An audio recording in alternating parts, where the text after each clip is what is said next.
My name is Kirsten Jenkins and I am a lecturer in Energy, Environment and Society at the University of Edinburgh.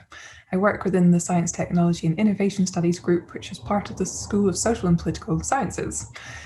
My area of focus is primarily around energy justice, just transitions and energy policy, and particularly how we can work towards a fairer future.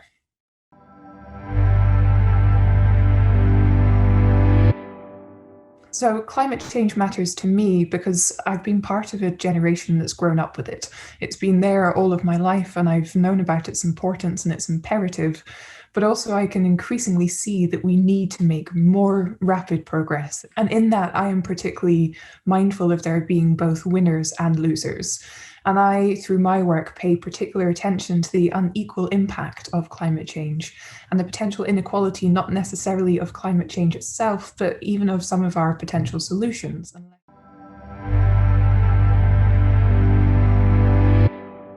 So it might be that my research has quite an intangible impact directly in terms of climate change, but instead what it does do is open up these perspectives of community voices, these issues of justice, and challenge some of the discourse around the renewables is best, the renewables are clean, the renewables are fair, and really make sure that the types of transitions that we are arguing for, which do impact climate change, are the right ones, are the most appropriate ones, and are actioned in the best way.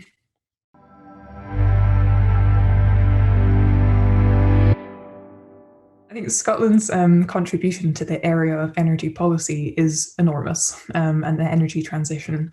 We have really world-leading energy policy and also research and development, academia, and so on and so forth. And if we look at what's going on outside the policy sphere, we have things like the European Marine Energy Centre and really innovative island communities and mainland communities working with the challenge of climate change and the energy transition in really unique and field-leading ways. But we also have large challenges that have come before and that continue to echo throughout the Scottish energy landscape. So we have the legacies of large oil and gas provision through communities like Shetland and Aberdeen. We have nuclear legacies. We have got really rural, disparate populations, poor energy efficiency in our housing stock, and so on and so forth. So coming together through all of those things, Scotland therefore represents kind of a microcosm of both energy livelihoods as they exist now and also expertise in what might come next.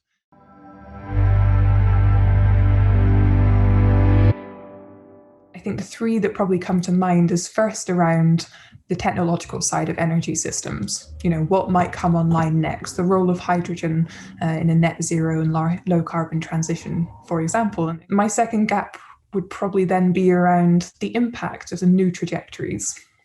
So we can say, for example, in Scotland that we're looking to decarbonise transport systems, and we're also looking to do lots of efficiency and decarbonisation work within households. But there's a real gap in seeing where those things then overlap, and whether in some cases, you know, we might create new vulnerabilities, new systems of injustice, or new systems of risk that we haven't anticipated.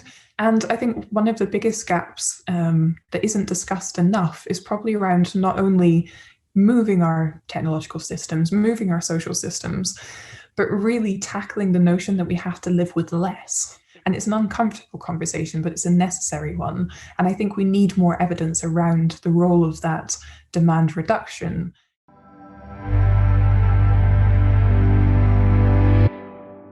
I think the ideal outcome from COP26 for me would be, first, that Scotland has the opportunity to showcase all of the really wonderful things that go on here, the science, the research, and the policy making that we have, and also really use our examples, our expertise to showcase not only the importance of top-down perspectives, policy making, academia, etc., but bottom-up perspectives, where again, we really foreground community voice, and through that community voice, get to grips with the context-specific nature of many of these challenges.